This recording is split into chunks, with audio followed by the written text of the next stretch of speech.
All right, welcome back to the pod. Thanks for tuning in. Got Tristan back here. Pretty sure he's still a little bit suicidal from the Celtics loss. We'll have him tell us about that in a minute here. Excited to talk some more hoops with him. Should be a super fun pod. I'm in the doghouse for watching too many sports games this weekend.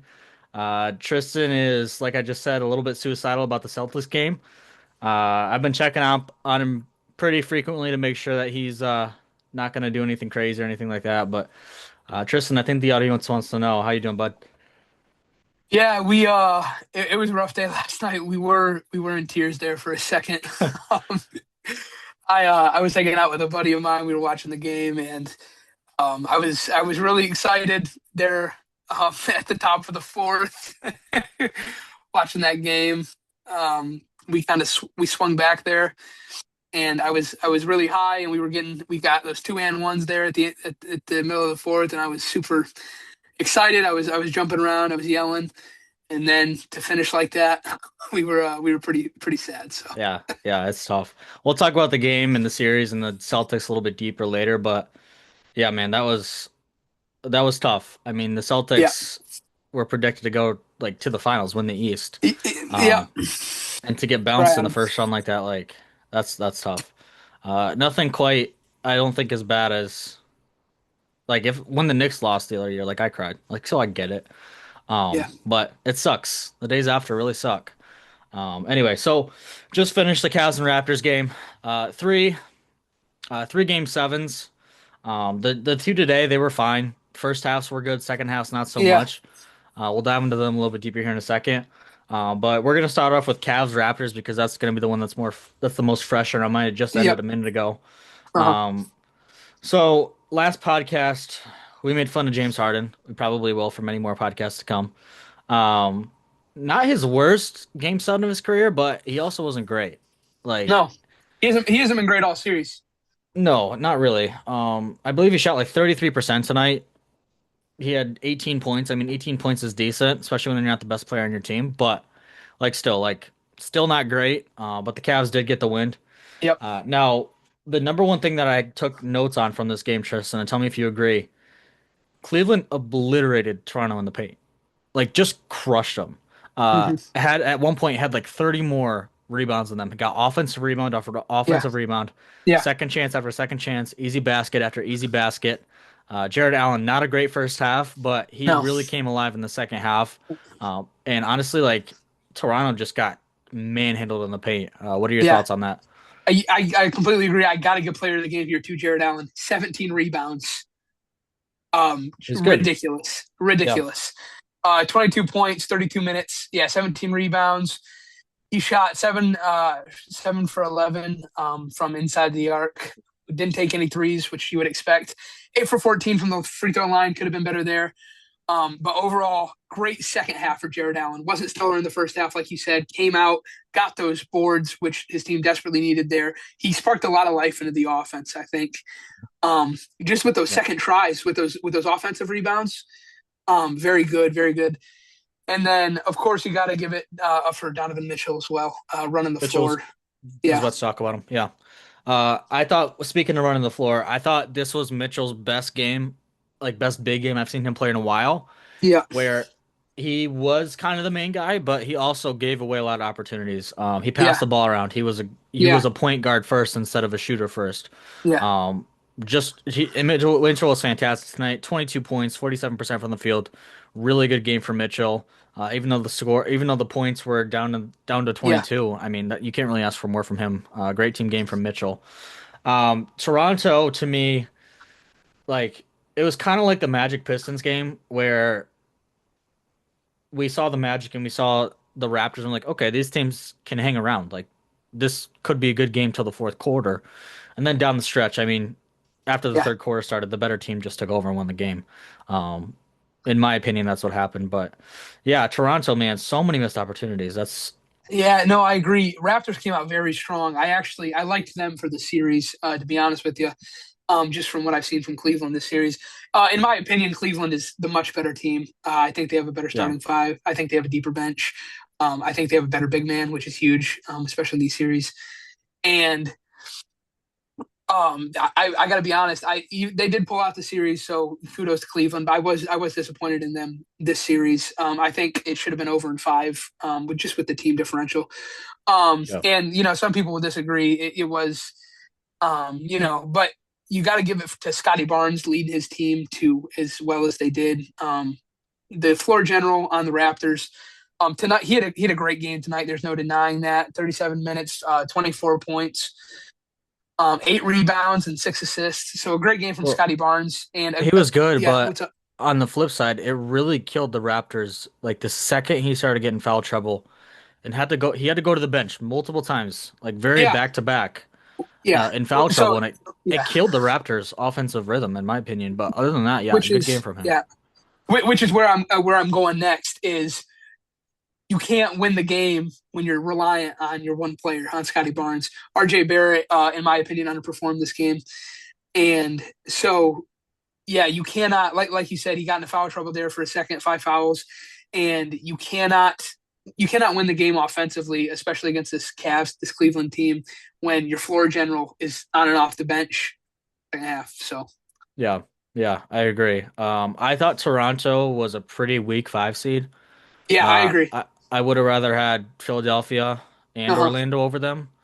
Um, but I mean, even to take the game to seven series, I mean, you got to give them a Yeah. bit of credit. I mean, Yep. it's not like Cleveland is normally a special team in the playoffs or anything like that. Yeah. Um, but we all kind of knew that Toronto's days were kind of numbered here. Yep. Um, so let's go to the first game of the day, Magic Pistons, because I think we both have a lot more to say about that one than this Yeah. What one. a game. What a game. Yeah, I mean, it was a good game for a little bit. Yeah. Just like the game we just talked about, Magic came out, they looked really good, kind of just like Game 6, and then the Pistons, the better team, just took over and won. Um, I re I really wanted Detroit fans here to eat a slice of humble pie. Um, but the Yeah. Pistons just took over, man, and the better team clearly won. Yep. At first, they both came out a very sloppy game, a lot of turnovers right off the bat. I think they just had Game 7 jitters. A lot of those players have never played in Game 7 before. Had a lot of Game 7 jitters, got really sloppy, Yeah. but eventually they settled in. Hmm. Poalo, he was unguardable. Yeah. Like for 3.5 court, like no one could stop him. And I Yeah. mean, Asar has been probably the best defensive player in the league for the last 2 weeks. Like Yeah. it was incredible. But then again, no help. So the Magic end up taking this one down. What'd you take away from this game? Yeah. Great game. Great game by the Pistons. I think they played home court advantage well. I think they used the energy Crowd in was in great. Little Caesars. Yeah, in Little Caesars Arena today, which is what I was talking about. Last time we were on the pod. Great game again from Cade Cunningham. I got to put spotlight again on Asar Thompson. Good gosh, man. Looking at the stats right now, 34 minutes, 8 points. So you just look at that and you would say not a great game. But on the defensive side of the ball, man, crazy. 4 rebounds, 4 assists, 2 steals, 2 blocks. Only 1 foul. He had a plus 12 point differential on the floor. Um, 4 for 5 from inside the arc. No threes taken. Yeah. Missed one free throw. Like I made this point last time, and I'll make it again because I think it's a great point. Is Asar Thompson? He knows his role. He's a fantastic role player for this team. He's not taking that ball, and he's not. He doesn't think he's a point guard or shoot. He doesn't think he's a guard, which he's not. Mhm. So he's taken his role. He's playing great on the defensive side of the ball, and he even on offense, he's creating space and he's creating plays for his team. I loved watching him on offense as well as on defense this game because he got the ball down in the paint and then he dish out, right? So he was actually a decent post player for them this game, and I love to see that. He knows his position here. He knows what he's doing. Huge game for Tobias Harris as well. Oh my Um, gosh. yeah, Yeah. incredible game. I player of the game. It's tied between him and Cade for me. He had an incredible game. So yeah, great game for him. 36 minutes on the floor, 30 points, 11 from 18 inside the arc, 5 for 7 from three, 100% free throws, 9 rebounds, 2 assists, three He was three steals, 1 block. phenomenal. He Yeah, was phenomenal. phenomenal game for I mean, Tobias like Harris. like even when the Magic would like even try to inch back, it was just like, all right, Harris bomb. Another Yeah, Harris bomb. Another hard Harris shot. yeah, He was phenomenal. I mean, Cade was Mhm. Cade. Cade had his 30 points. Cade was actually really, really good passing the ball today. 12 Yeah, assists. And actually he got a lot of hockey assists to where like he would pass it to one guy and then that was a really yeah, good pass, which would open up another guy. He'd pass it to the other guy and the other guy would score. yeah, Um, so if you look into more of the advanced stats on that, I'm sure that Cade was actually way better of a passer than even 12 assists. yeah. Um, Cade was fantastic today. Harris, I mean, Har Harris was incredible, like I said. Unbelievable. Yeah, unbelievable. Um, Definitely the best, probably the best, one of the best, had to be a top three game this entire year for him. Yeah. Um, but I actually want to give a shout out to Jalen Duren. Okay. Yeah. Um, Get a game. has been kind of MIA the first six games of the series. Yeah, I agree. Um, 15 points. I mean, with how dominant he is, you would really like his point total to be higher, but 15 rebounds 15. and Yeah. his defense on Wendell Carter was very good, very good. Yeah. Um, there was a lot of Pistons had so many. There was blocks on both sides, but the Pistons especially had a Hmm. lot of blocks in this game. I mean, Had a like lot of buys. every 2 minutes, it felt like there was a block. Yeah. Um, Defense was phenomenal for the Pistons. It took over in the Phenomenal. second half. Yeah. Great team win. Jenkins hit some big shots. I mean, I was about to bring up Jenkins. I wanted to give a shout out to him. He hit some very good shots. And if we're ready to go over to the Magic, because that kind of segues into the Magic here, Dennis Jenkins hit some huge threes for the Pistons. And he hit them because the Magic's defense was so bad tonight. It was so bad. I can't stress how bad the Magic were on the defensive side of the ball. They packed the paint. They did not guard the top of the arc well, and then every time K drove in, he kicked it out to Jenkins or Duncan or whoever's on the wing. And Dennis Jenkins, what he went 4 for 5 from three. That was the shot every time. Dish out, nobody outside the arc. Swish. So yeah. the Magic, terrible defensive game for them, and I really do think that was a game changer for the Pistons. It's the Magic playing such bad defense. So I think the reason for this is the Magic are top five team in the league. If It, like when Detroit went on that run in the third quarter, yeah, you could just tell. Like even if you did not see the score of the entire game and you looked at the Magic, the team players in the Magic, their faces, you could tell the Magic are probably getting killed right now, yeah, and they just look so pissed off. They yeah, look like the world is ending. They look mad at each other. Body language is not good. And so I really think when Detroit went on that run in the third quarter, yeah, and they started taking over the game, the Magic were just like, well, shoot, like, what are we gonna do now? Like, yeah, there were a couple people on their team maybe trying to bring him back, like Pualo and what yeah, Carter at times, but like, yeah, yeah. I that's what I have to say about that. Now, last part I have about the series, and then we'll give you some closing thoughts on that before we predict the Pistons series a little bit later in the podcast. Would the Magic have made it out of the series alive if Franz was Ron's back. healthy? What do you Yeah. think? It's a tough question. It is. Yeah, so I gotta say no. I gotta say I think the Pistons still take it. But I think it's close. I think it's closer than it That's was. what I was gonna say. Yep. I think I actually it's ironic. I think Franz Wagner being on the floor also changes the way the Pistons play the game. Hmm. With two scores because here, Paulo Banchero nearly unguardable this game, right? 38 points, incredible game for him. I feel really bad for him because he played his socks off on this one. But you put Paulo and you put Franz on the floor, and they're sharing that point load. So I think the Pistons are a defensive team. Obviously, we said that last in the pod. So I think I think the Pistons are playing better as well with front. I think they played a little bit more lax because there wasn't elite scoring on the side of the Magic, aside from Paolo Banchero, right? And so I think Franz makes a difference. I was looking at his season point differentials, um, and he most of the time, all things being equal, he's adding a lot to this Magic roster, right? Even in the beginning of the series, you have a +9 game one, -22 bad game for game three, but then +19, +17 I have for the the average right last two here. It there. was plus Yeah, 23 was his average the yeah, entire plus yeah, series. yep, yep. So I think, like I said, I think it's closer, but I think the Pistons, especially on the defensive side of the ball, I think they're still pulling out the Yeah, series. I agree. There's points on both sides. Like I said, he did have a plus 23 plus minus. Yeah, He did have 17 points a game, which is big in the playoffs. Um, and as soon as he went out and got hurt, the Magic yeah, kind of peed the bed. Like, so yeah, there's something to be said yeah, about that.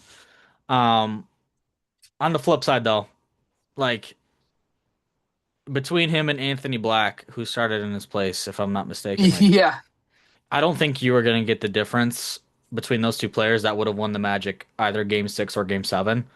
Um, hmm which is why I say it would have been closer. It would have changed definitely the Pistons game plan, but yeah, yeah. it's to say that the Magic would have won the series if Franz was healthy, I think is a bit of a stretch, to be I do honest with too. you. Yeah. So, any closing thoughts on the Magic Pistons series that you picked up?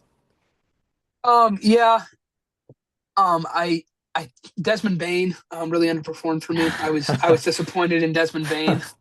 um, Yeah, he needs to be there to hit some clutch shots for them, and he was not. He did not show up this game. So it's becoming a um, common theme with him, to be honest with you. yeah, yeah, as well as Jalen Suggs, who probably even more so than, He was than, bad, Des, but than Desmond he Bain. did. I mean, if you're the way that Jalen Suggs plays the game, I mean, he's all over the court on defense. Yeah, He's just the annoying little brother on defense the entire game, and then he's also a jump shooter. And so yeah, at the end of the first half, Cade steps on the back of his leg, and Suggs looks pretty banged up. yeah, That could have had something to do with the shooting. yeah, yeah. Obviously not, obviously not Yeah, intentional by Cade or anything, but that was I think that was a good call by the refs as well. Yeah, minus 28 point differential for Jalen Suggs. So yeah. yeah, not great. And then the last thing I was talking about the Magic defense. I maybe wanted to hear your take on this. I think that double teaming Cade there in the second half, I don't think was a great defensive call by the Magic. Explain. What's your take on that? Well, like I said, it left that wing open every time. So K drives in, he's got two people on him, he kicks out. There's no defense on the perimeter, and it's a wide open three for the Pistons, and they did not adjust. So Tristan and I, former high school basketball coach Tony, he Yeah, texted me this theory in the game, uh, and was like, "My theory is that they're playing off of Tobias Harris and just giving him whatever he wants and double teaming Cade, which is kind of exactly what you said." yeah, Um, Now I think obviously the defense on Cade could have been better. yeah, But I mean, leaving Harris open all day like that, I mean, he was destined to go off. I mean, and he yeah, did. He made some yeah. tough shots. They weren't all Yeah. open. Well, Um, even in that second half, uh, even when he wasn't getting the ball, Dennis Jenkins was on the other side of the court, mhm. and then he was knocking them down. So Yeah, I just it, both sides of the court were completely left wide open. And like I said, it looked like the Magic were just packing the paint with two people up on Cade at the top of the key, and I think it played to their detriment. yeah, I agree.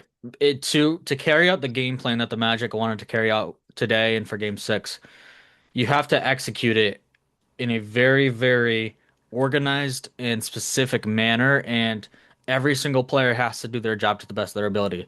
That's Yeah, what you do when you rely on double teaming somebody that can pass the ball as well as Cade and leaving yeah, a wing yeah, open to somebody who can shoot like Jenkins or Harris. And so, yeah, game plan wise, decent. Execution, no, not good at all. yeah, And it yeah, it yeah, killed the Magic in Game 6 and Game 7, no doubt.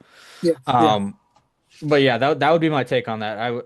So I would yeah. agree with you there. So we'll predict Pistons and Cavs here in a bit. We'll come back to this, but we do have Okay. one more series to go over since my Knicks closed the series out early because we're like that. Um, First of all, before we talk about this, I need to know, is your mental state okay? Are you mentally prepared to I talk about this? Yeah, no, I am. I'm not gonna have a whole lot to say, just That's because okay. I just got a lot. lack of, I'm sure you do. I have actually, I went back through the game minute by minute, and Yeah, I'm flabbergasted. yeah, I'm at a loss for words, to be honest with you. So yeah. I'll try to roll off you. I'm not going to have a ton to say about it, but All right, well, I'll take it away. So I'm going to talk about the Celtics a little bit, but I really want to focus mostly on giving the Sixers their flowers here. yeah, Um, but we'll start off with the Celtics. So I said this 2 days ago when we put out that first pod. These teams like the Celtics that just live and die by the three, yeah, they go cold and they get screwed over. This is going to happen when you do this. yeah, And I think Mazzulla is a fantastic coach. I think what he did this year was, without Jason Tatum, was incredible. I think he has these guys prepared. I think he is just a maniac and he loves winning. But the Celtics got to do something else because this is now the second year in a row that going cold like this has bit them in the butt. And honestly, yeah, the year that they went to the finals and played the Warriors, like the East was not that good that year. And so they got a little bit lucky. Um, could have been 3, 4 years in a row now where that bit him in the butt. Derek White, one of the main shooters that they rely on. Awesome first yeah, half in game seven last night. Great yeah. first Very good. half. But he just went cold. He just went cold because he's been shooting all year. That's all he's been doing on offense. And so when you rely on him to shoot and he goes cold, that's minus one player. You're playing a 4 and 5 at that point. And it's even harder because you're giving the other team so many more possessions throughout the game as well. Um, what the Celtics, Derek White's definitely not the only one to blame. Celtics as a whole, Brown was good. Brown was really good in Game Seven. Probably his best Yeah, game of the series. Um, I don't. I mean, this is like this is one of those things where it's like, does this matter in the grand scheme of things? But I think it does. Tatum did not play Game Seven, which obviously matters, yeah. but that's not the point. He did not look happy. I don't think No, that the Sixers or the Celtics body language, their just overall morale in Game Seven was good at all. And I mean, Tatum, one of the leaders on the team, definitely did not help with that. Um, and stuff. I mean, we've just seen too often stuff like this. Basketball teams are 12 players on the team. It's usually a very tight knit group. Only got so many buddies on a basketball team. Stuff like yeah, this will divide a basketball team. It will, yeah, especially sitting yeah. a player as big as Jason Tatum in a Game Seven. Now, hmm I would have taken the side of I would not have played Tatum in Game Seven. Um, there's too much evidence for guys that get banged up like this and then go play the next day or a couple days later and they get hurt way worse. Um, Example A, guys that strain their calves come back too early and tear their Achilles, which is happening all the time nowadays. Yeah, Um, and it happened to Tatum last year. So I yeah. don't, but I would have sat Tatum as well. But man, Tatum did not look happy on the bench. Looked like his dog just died and he got robbed of $1 billion. Like it was bad. Um, Yeah. Kata was good. He got a little out of control down the stretch. I think just trying to hype up the crowd and stuff like that. Took some rough shots, but yeah, moral of the story for the Celtics, man, you're just relying too much on shooting, and it's Yeah. gonna kill you when you go cold, and I think that's exactly what happened. Yeah. Now the Sixers, I think Philadelphia has now cemented themselves as one of the premier teams in the Eastern Conference when their big three are healthy. Agree. This Yeah. is Yeah. We have too much evidence of Embiid, Paul George, and Maxey and Oubre now playing together and them being able to beat anybody that they want. Mhm. Like they're good. They're really good. Very good. And being a Knicks fan, we've been playing incredibly well. That doesn't mean that I'm not like a little bit worried about playing Philadelphia. Like Yeah. the butterflies are there. They're hmm good. Yeah. Um, Maxey, man. Maxey is just such a delight to watch. Yeah. I Incredible. I thought the same thing. I said this in the fourth quarter when we were watching it. Is I was really ticked off, but I'm watching Maxi, bro. I'm watching him play the game. I'm watching him not only play the game well, not only watching him play it ethically, in terms of taking it to the hole, taking contact, but watching him be a class act, dude. He knocks someone up, he helps him up, he talks, Yeah. he says, "My bad, bro." Are you good down the stretch, right? So he's a class act. Tyrese Maxey, he's a good guy. He's an ethical player. You just can't hate him, in my You opinion. can't. And He's so, not, yeah, he's you can't hate unhateable. him. Yeah. Yeah, Um, but the stuff that he does, man, just blowing by some of these premier defenders in the league. yeah, scoring in three guys in traffic and doing these crazy reverse Yeah, layups. Like he's ridiculously good, and he's not to mention yeah, he's very undersized. hmm But man, Maxi's awesome. Embiid, another really good game. Um, I'm a little worried about us in the paint because Cat, his defense has been good, but he's proven a lot to be soft on defense. yeah. And who knows what's going to happen with Robinson? I mean, Robinson is good on defense, but he's Oh yeah, he's acting like he wants to get himself ejected every single game now, which we can talk about that a little bit more in a second. oh yeah. We'll get Um, there. um, but yeah, I mean, I'm Embiid is definitely something to look out for. And then Paul George again, man. Just like I said the other day, 2019 Paul George, we got him back. Just been so solid for that team. Oubre, I've always like Oubre's one of those guys that he plays your team and you hate his guts, but you watch him play against another team and you really appreciate him. hmm Just a big physical guard or a big Yeah. physical forward who can guard, 1 through 5 in most cases on any other team.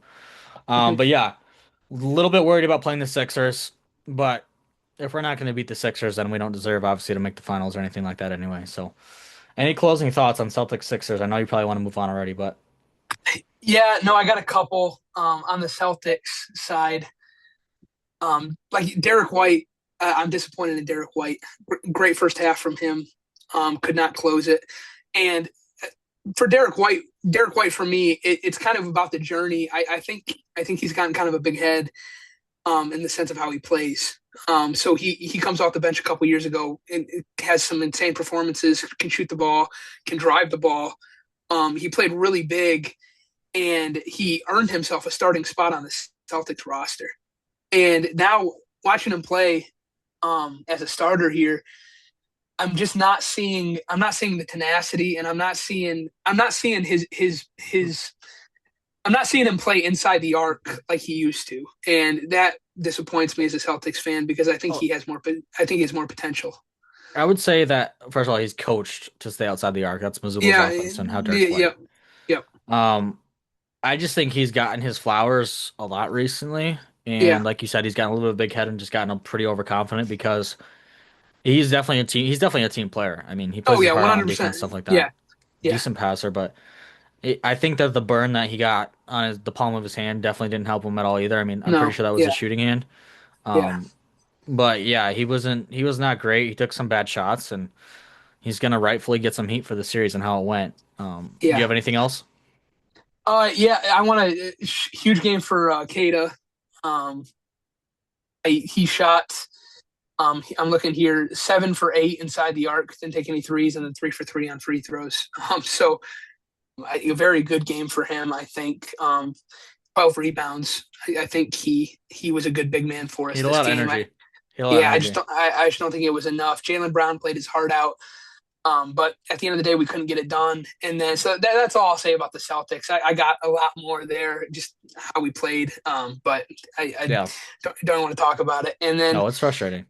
yeah, no, 76ers, though, like you said, you got to give them their flowers. I'm ticked, but what a game by them. What a game Hmm. by Maxey and Embiid and Paul George.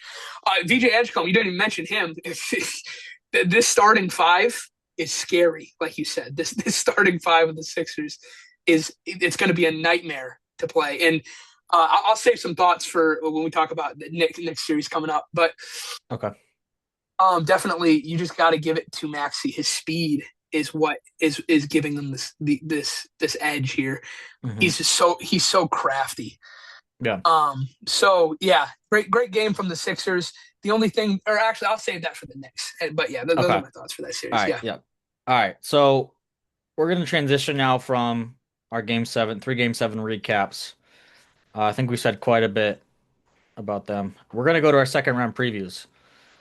We're gonna start off this section of the podcast with a little game though. Ready? ready. So I'm probably gonna get canceled for this. That's okay. We're gonna play a game called Name That Ninja.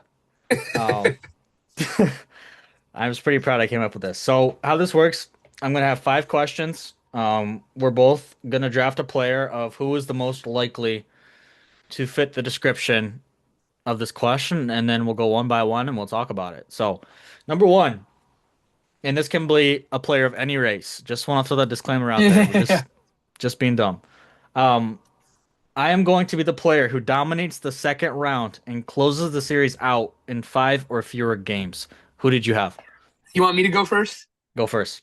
Okay, here, I'm looking at the West here. And this is an obvious answer, but I think it's the right answer here. I gotta give it to Shea Gilgeous-Alexander. Yep, I think he's gonna. Yeah, I think he's gonna. Is that who you gave it to? absolutely. Okay. Yeah. So, Yeah, against this yeah. Lakers team, against this Luka-less Lakers team, you got to give it to Shea. He's going to run the floor. Well, even if they did have Luca, like Luca's not going to Yeah, make a difference on defense. In fact, they're trying to hide Luca on defense because he's so bad. Um, but yeah, no, I totally agree. The Lakers do not have anybody yeah, that no, is capable of stopping Shea from scoring 30 points a game. Um, no, and I think now this is an appropriate time to address this as well because both me and you like SGA. yeah, SGA gets a lot of heat. I a don't lot like of his heat. foul. I don't like his foul baiting. I don't like Yeah, his unethical hoops, if that's what you want to call it. mhm. Um, my issue with the whole SGA talk and stuff going around. I hate it when his antics take away from how people see it, truly how good he is. Yeah, He's freaking incredible. Like yeah. He's phenomenal. at this point, it's not unsafe to say that he's better than Joker at this point. Yeah, Joker was abysmal on defense. So bad. terrible. And Yeah, before you say terrible. Shea doesn't play defense, yes, he does. Stop it. Yeah, Like SG, he's just unbelievable. He's unguardable. yeah. He's Um, unguardable. Yeah, I don't like his flopping. I will be the first to no. raise my hand and say it's annoying and that the refs are all over OKC way too much. But like I said, I'm not going to let that take away from how I view him as a player. He's unbelievable. What do you Yeah, think? yeah. No, I'm a little probably more sympathetic to what people would call the unethical hoops. I definitely, I'm not like I'm not a proponent of it, but in the same sentence here, he's exploiting the game here. He's playing basketball at a high level, and he's taking the game and he's making it his own. And you can call that unethical, and at some level it's cheap, but you gotta give him his flowers for coming into the league and changing the game. I mean, you just we Well, haven't seen it. I wouldn't necessarily say it's changing the game. I mean, he's changed the game that he plays. Yeah, Um, yeah. I would Well, give him he's what's that? changed he's changed defenses as Oh well. yeah. Yeah, yeah, for sure. For sure. Um, I think that I literally lost my train of thought, but you're sideways here. There you go. But yeah, like I said, he's phenomenal. He's unguardable. Yeah, yeah, Um, oh, this is what I was gonna say. Pump fakes have been a part of basketball ever yeah. since the game was created. They have. Yeah, Like, there's different variations of pump fakes out there. There's not just yeah, a in the paint, get a guy to draw into you and go up with the ball. There are yeah, different versions of pump fakes. yeah. And he's using that to the best of his advantage. I And agree. clearly it's working for him. He's probably Yeah, gonna get pretty dang close and most likely win his second title here in a row. yeah, Um, but yeah, I just think there's a lot of haters out there.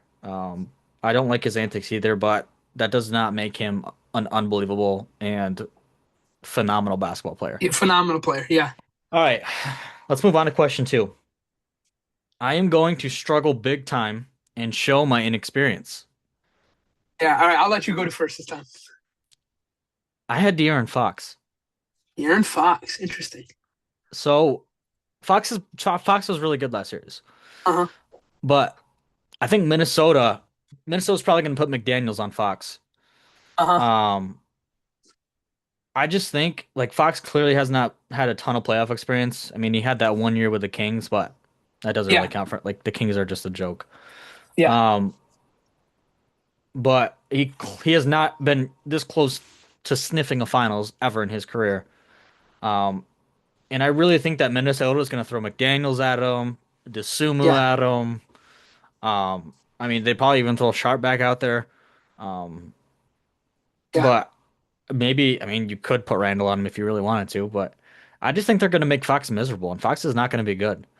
Okay. Um, I think Gobert, I think because of size, and Gobert is actually playing extremely well. I think Gobert has a good this is probably getting into the prediction a little bit too much, but I think Gobert is gonna contain Wemby more than anybody else has. That doesn't mean I don't think Wemby's still gonna drop 30 a game. Yeah. Um, but the offense from San Antonio has just been reliant on De'Aaron Fox down the stretch Hmm. all year long, and I just don't think it's gonna work out. So Yeah. that'd be my answer. What about you? Yeah. You actually mentioned him. I have Io DeSunmu. I think in this series, I think with Dante DiVincenzo being out, I think Io is about to see a lot of playtime in this series, and I think he put on an incredible performance against the Nuggets. I don't think he's prepared for the Spurs defense. That's a good Um, answer. so yeah, and I with like. the reason I pick him is because he has to step up here because Dante Mhm. DiVincenzo is out, right? So they're gonna need a good sub for Mike Conley. Ant's gonna have to come out of the game at some point. Well, Coming Ant's off his hurt. injury. We'll Yeah, see yeah, if Ant even exactly. plays. Oh, are they predicting he's not gonna play the I don't series? think he's gonna play. I mean, he hyperextended his knee. It's Okay. gonna be a minute, but Okay, interesting. I thought he was. I thought he'd be back game two. we'll see. Yeah. So yeah, to even further my point there, Io has to step up in a big way here, and I think he's a little green around the gills. So that would be my answer here. I actually like that answer, and I like Sumo a lot, and I respect the heck out of what he did the other Yeah. night. Yeah, Just I do as absolutely well. took it to Denver, but Yeah. yeah, I mean, he's been on the Bulls. He does not have playoff experience. He does not have run a team experience, like down in an Yeah. important game, nothing like that. Hmm. Obviously, he has the talent to do it, but Yeah. we've seen too much evidence of these guys just having these one-hit Yeah. wonders and then struggling for the next couple weeks. So I like it. All right, number three. I'm going to convince everyone that I am amazing for the first four games of the series and then flake out and actually be the reason my team loses the series. You're gonna hate me on this one. You're gonna pick a Nick, I know it. For this one, I have Donovan Mitchell. Okay, interesting. Over I have James Donovan Harden. Mitchell. I debated, but Okay. my reason is that I think Mitchell has a higher ceiling right now. Okay. Mitchell Mitchell can be the best player in a game. Mitchell is more likely to score the most points for the Cavs in a game and be the best player in the Yeah. game than Harden is, especially in the playoffs. So Mitchell has a higher ceiling than Harden for me right now, which is why I say Mitchell could easily just dazzle in the first four games and then absolutely suck. Mitchell is getting to be Yeah. known as a playoff choker. Has not His teams have Yeah. not done well in the playoffs. Not made it past the Okay. second round once. Yeah. But yeah, I had Mitchell. Who'd you pick? Again, I'm sorry, Matthew. I have Josh Hart. Okay. I think against the 76ers team, I think he comes out. I saw him. He was hot and cold this last series against the Atlanta Hawks. I think he had a couple of really good games there to close it out, which is why I think he comes in hot to start the series. And then but I don't see against the starting five on the 76ers. I do not see Josh Hart doing well. Number one on the defensive side of the ball, and then the offense. I mean, he hasn't been spectacular on offense all playoff season yet. So that would be my pick here for All right. I thought you were gonna say Brunson, and I was gonna drive no. down to Florida and slap the heck out of you. Um, I know better than to say Jalen Brunson here. I like that answer. I think Okay. Hart is gonna be matched up against guys like Oubre. Yeah, He's obviously exactly. gonna have to get through Embiid. Yeah. I'm probably missing a couple guys in there, but yeah, I like that. I mean, Yeah. Hart's probably gonna have some pretty bad games. So, all right, let's move on here. Number four. This is actually where I'm gonna diss my own team to spell my answer. I'm going to be the coach that looks like he started coaching a week ago and got my players off of a playground and just said, "Hey, you guys want to go play a round two playoff game?" So we both picked Mike Brown here. I have Mike Brown. I do too. I I do too. Yeah. the Knicks have been playing unbelievable the last three Hmm. games. Like we've already mentioned that. No need to talk about it anymore. But Yeah. I still have not seen anything from Mike Brown where I've been like, "Oh yeah, that was a really good coach. That was a really good coaching move there. That was a really good substitution. You just ran a really Yeah. like no, none of that." Um, and not to mention, I don't think he's ever going to make up for game two and game three. Just the Yeah. abomination. Terrible. And my number one thought here is I don't think his players respect him very much. No, not at all. and I think that's huge. And so I think they're kind of I think this is to their benefit, but I think they're kind of going to do their own thing out there against the 76ers. Yeah, we'll talk about that a little bit more in the Yeah, prediction here in a minute, but I like that you brought that up. yeah, yeah. Um, Uh, no, I so sorry, I'm missing some technology here in my studio. You're gonna have to keep talking for about a minute. I have to run and grab something. okay. All right. So Tristan came unprepared for the podcast, so I'm gonna keep going. Um, question number 5, and then we'll have Tristan answer this when he gets back. We'll try to drag this out a little bit. I am going to be the player who makes the other team's best player absolutely miserable the entire series. And this is going to go back to question number 3. That was, I'm going to convince everyone I'm amazing for 4 games and then flake out. I got to pick Asar Thompson. Um, just been unbelievable on defense. Unreal. They're going to put him on Mitchell. They're going to put him, maybe on even Harden. And I just think that it's just absolutely going to suck for those two. Um, Asari, man, he's big, he's physical, he's incredibly athletic. I just think he's gonna be in Mitchell's grill the entire series. And honestly, like I know I said Mitchell's gonna be the one that's good for 4 games. I could see Mitchell averaging 18 to 20 points a game the entire series. Same with Harden. I mean, Harden maybe like 12 to 15 range, but I'm just not I'm just not sold on Mitchell and Harden not being miserable all series guarded by Asar. Uh, I want to go back to the Mike Brown thing as well while Tristan's getting what he needs to get. Um, I watch the Knicks every single night. Super, super big Knicks fan. I mean, I watch all their I watch everything Knicks. That pretty much there is. All the fan pages and everything. I don't think that the players respect him at all. At all. Um, even in game 6, 5 and 6, when we won pretty handily, he's trying to say stuff to guys. He's trying to give them advice. He's trying to tell Mitchell Robinson to knock off his attitude before he gets in trouble, and he did. Um, you just see the guys like this stuff is big. This stuff is big in so long of a playoff when things can get intense and emotions can get heated. This is a big deal, and his play. I just don't think his players respect him. Um, honestly, unless the Knicks win the finals this year, I don't I don't really see Mike Brown. I mean, he might coach next year, but I don't know. I mean, it's kind of out there right now. So, Tristan, I just got done talking about.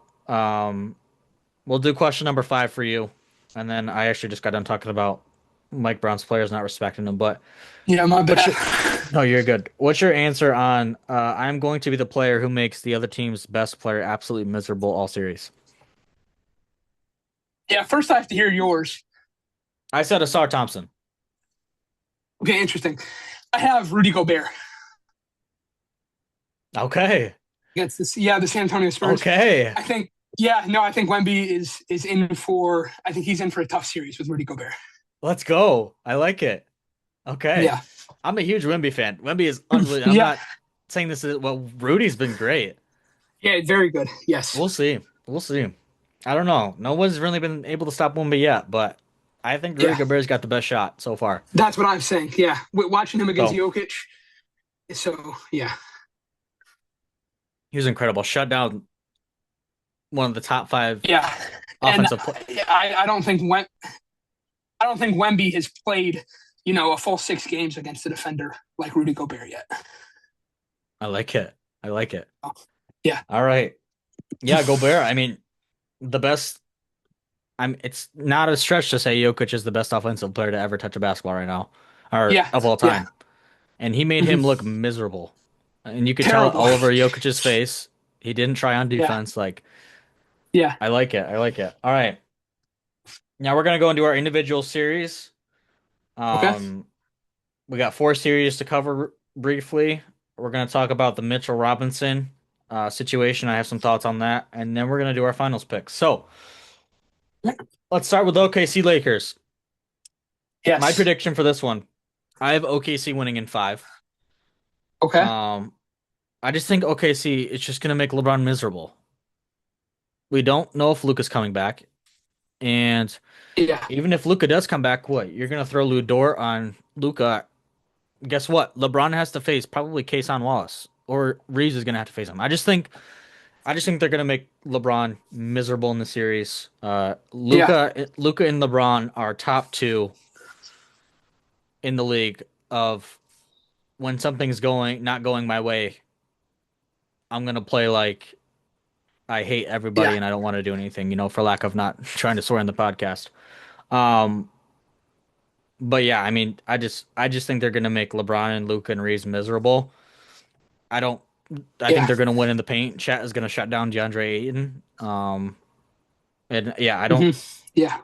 The Lakers' best defender, like Vanderbilt or Marcus Smart, they're not stopping SGA. Like No. Yeah. that's not gonna happen. So I have OKC in five. Let me know your thoughts. Yeah, no, I'll keep it short because I have about the same. I do have OKC in four. I don't think the Lakers pull one out here. I think they're saving grace. I think they're because Luca is not projected to play until maybe game four, and that's optimistic. Okay. Um, yeah, I think the Lakers' two saving graces are a 41-year-old LeBron, which is crazy to say, Yeah. and I think Marcus Smart on the defensive end of the ball. Against Shea Alexander, but like you said, I do not see him shutting him down. He has to play a very, very good game in the paint. And then, like you said, Chet Holmgren in the paint. Lakers aren't Lakers aren't going to have a good game inside the Yep. arc there. I agree. So yeah, I do have OKC. Yeah, Okay. Not much else to talk about that one. I just think, like you said, OKC's going to dominate the series. The other West series, San Antonio, Minnesota. Now, yeah, I'm excited to talk about this one. I have San Antonio in six. Interesting. I think that with just the injuries to Ant and DiVincenzo, it's just going to be too much. You have to have Okay. shooting. You have to have shooting to beat San Okay. Antonio because Yeah. there's no doing anything in the paint against Wemby. Wemby Yeah. is since I have started watching basketball, Wemby is the number one game effector and changer of Yeah. anybody. Like he's just there's nothing you can do to game plan for him. The game plan is what? To just don't go anywhere near the paint, or you're getting your shot blocked or altered. Yeah. Um, I just think that with Ant and DiVincenzo out, they're just not gonna have enough shooting. Yeah. Um, and it's gonna be miserable for them. I could even see San Antonio winning in five, to be honest with you. Like what Conley and Dusumu, like Yeah. they're not gonna shoot lights out from the field.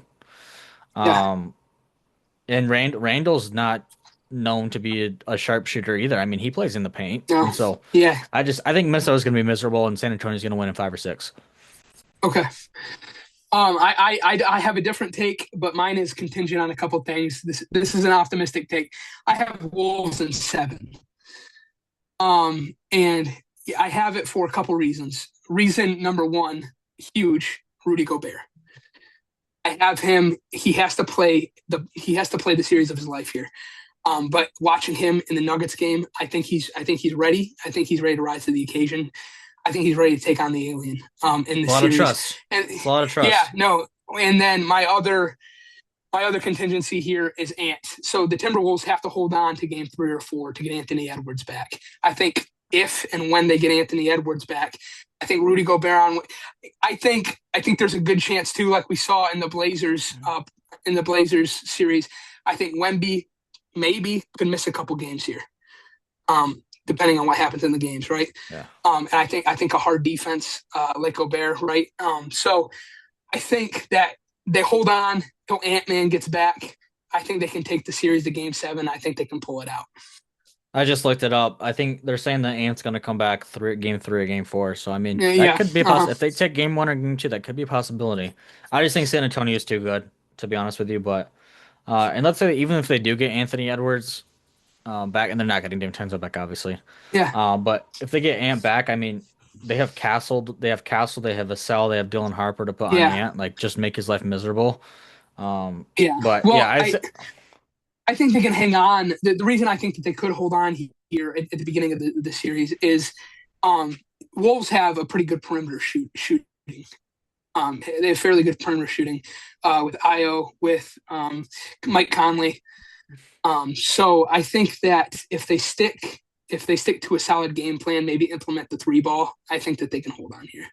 We'll see. I don't think it's happening, but I guess we'll see when it happens. All right, let's go to Knicks Sixers. Um, had this series in round one a couple years ago. That was a great series.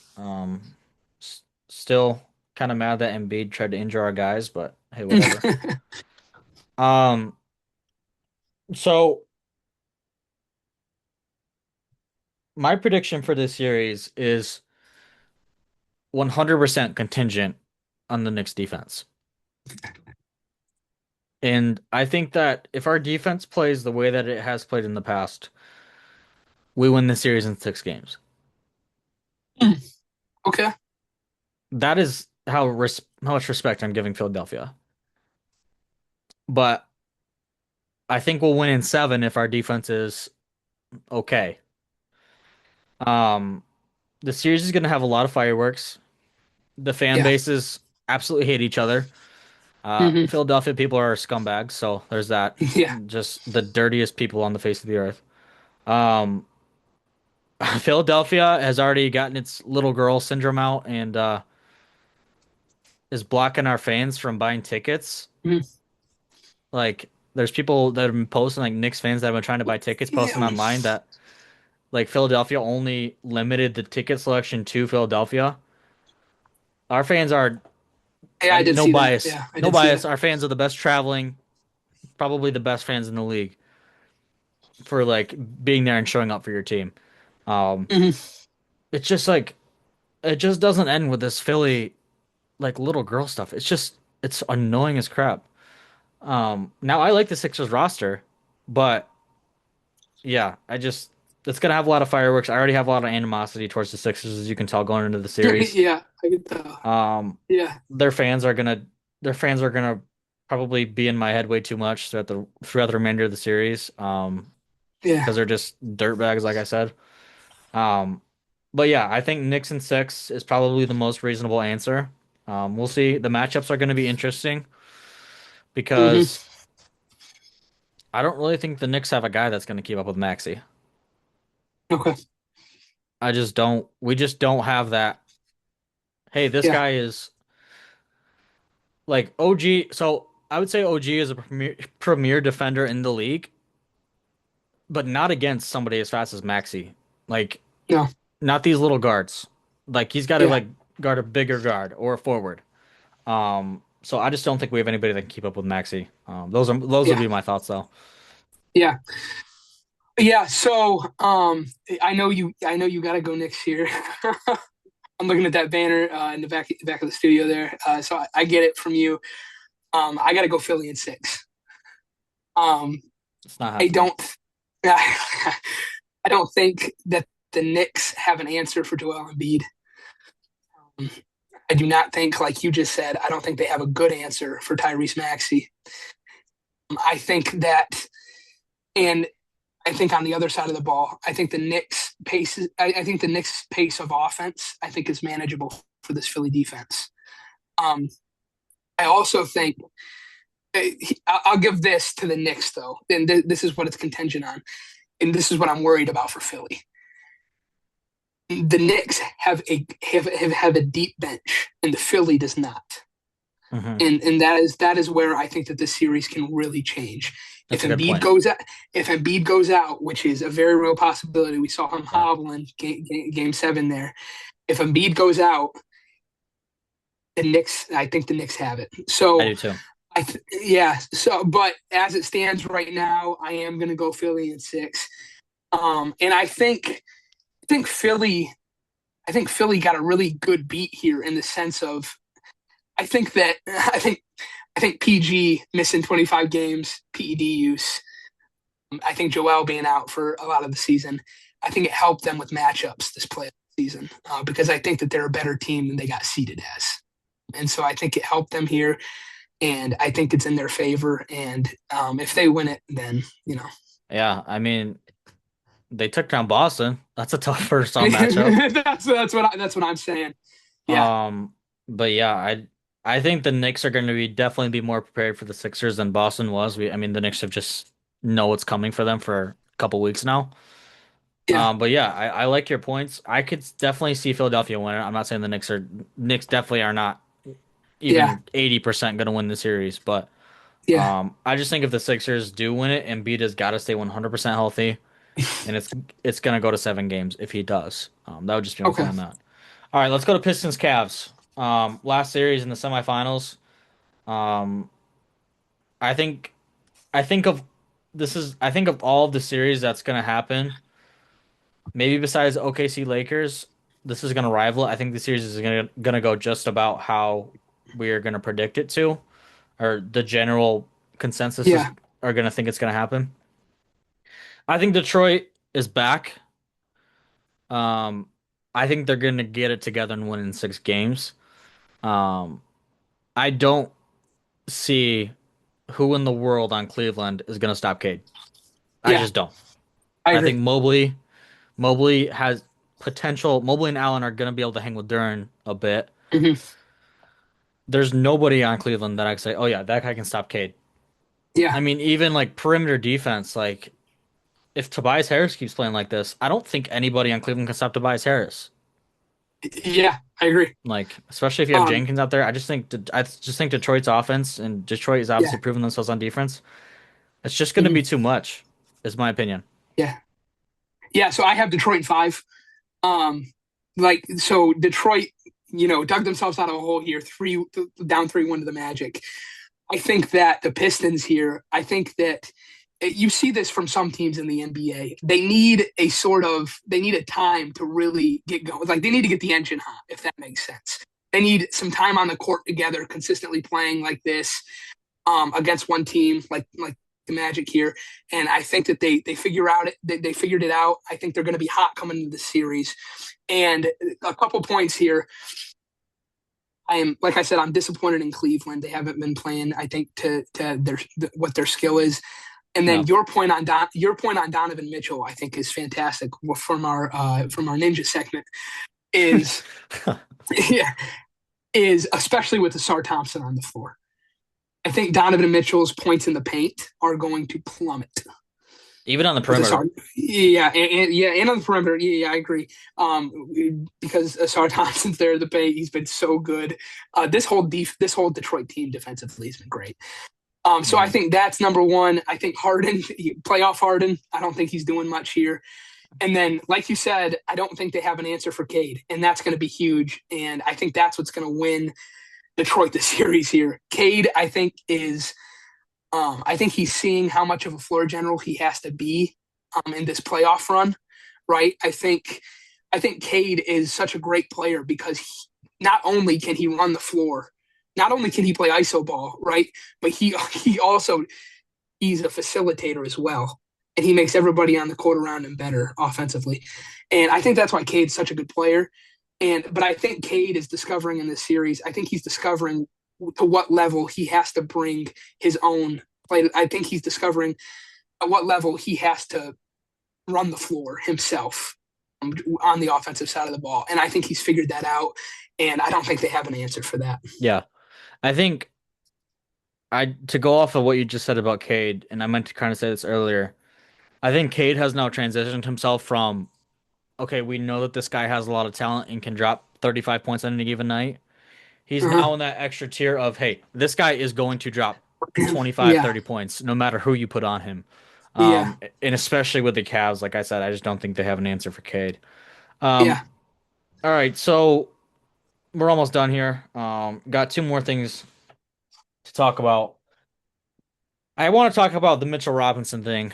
Um, Okay. that happened. I have some thoughts about it, and not just because it's the Knicks, but because it Yeah. just reflects on the overall what's going on in the league. Okay. Um, so we'll start off with what happens. What happened? Mitchell Robinson in the middle of Dyson Daniels, Yep. and I believe it was Okongwu on the block for Hawks or Knicks for shooting a free throw. Dyson Daniels elbows him in the ribs. Yeah. Mr. Robinson understandably does not like that. Robinson also has one of the hotter tempers in the league. they get into it, scuffles happen. It's not super pretty. Um, Yeah, but my overall thoughts about this actually, obviously, I hate what Dyson Daniels did. I haven't really, yeah, I mean, he's a good player, good at defense. I've never really liked him, and especially not yeah, after that. Not a cool thing to do, but I actually just the overall, I guess, dynamic of how the NBA is handling these situations. Why are we ejecting these guys? Why is that happening? I saw other scuffles, guys didn't get ejected, and I'm not trying to play the victim. I'm just saying the refs have to be consistent. The refs are yeah, not consistent in any phase of the game at all. yeah, Besides giving SGA free throws, they're not consistent ever. And the league is not consistent either. yeah, They're finding guys for, you know, doing little stuff, and then they're not finding guys who are doing big stuff. yeah, Um, Robinson obviously posts the video on his social media after. Um, they find him for that too. Like yeah, just the NBA makes its money from the fans. We'll start there. NBA makes its money from the fans. The fans run the league. They don't run the league. yep, They give the league the funds so the league can run. yeah, And I just feel like the NBA has just taken what the fans have wanted, what the fans have asked for, which is like, hey, let these guys keep playing. This is stupid. yeah, Um, let's not, fine people for fighting in a playoff game where we saw the other team 6 times and they're obviously not gonna like each other. yeah, Not to mention it's the Knicks and Hawks. What did you expect? yeah, Um, but the NBA has just made a consistent pattern, man, of the fans just taking what the fans want, completely disregarding it, yeah, and taking their money and being okay with it, which is exactly what we saw here in the new CBA contract with having to watch games on 85 different streaming apps. yeah, Like now I watch enough basketball to where okay, I'm gonna go get the subscriptions and not really blink yeah, twice, but for the average fan and like not to mention how expensive stuff is right now, like this is just not cool. And the NBA is gonna keep getting a bad rap. They're gonna keep getting hate. They're gonna keep getting, yeah, the old heads throwing their name into the ground if they don't change. And yeah. unfortunately, I don't think it's gonna happen. Yeah, number one, I agree wholeheartedly with your point there about the NBA, about the fans. I would say, just playing devil's advocate here for a second. I would think, just based on what I've seen in the season this year, I would assume that the league is probably just trying to set an example here. We saw the same thing with the Jokic altercation, Game 6 of the Timberwolves series, They which didn't even happened get much later in the suspended. game. They just got fined. No, they didn't get suspended. Yeah, yeah, and they got ejected. Yeah. Like So we definitely, yeah, definitely not the same caliber there. But I think the league is probably just trying to set an example here. Just playing devil's advocate, like you fight, you get thrown out of the game, you get suspended. That being said, don't agree with it at all. I also don't agree with the fine differential with Robinson and Dyson Daniels. Dyson it's Daniels, ridiculous. $25,000 less. I think is absurd. What a joke. Um, What a what joke. a joke. Yeah, I agree. But then I'll also say this about Mitchell Robinson. I think you got to be a bigger man here in the sense that your team's up 40 points, and you're shooting a free throw before the half. Yeah, you got elbowed. I think we gotta just. We're in game 6 of the playoffs.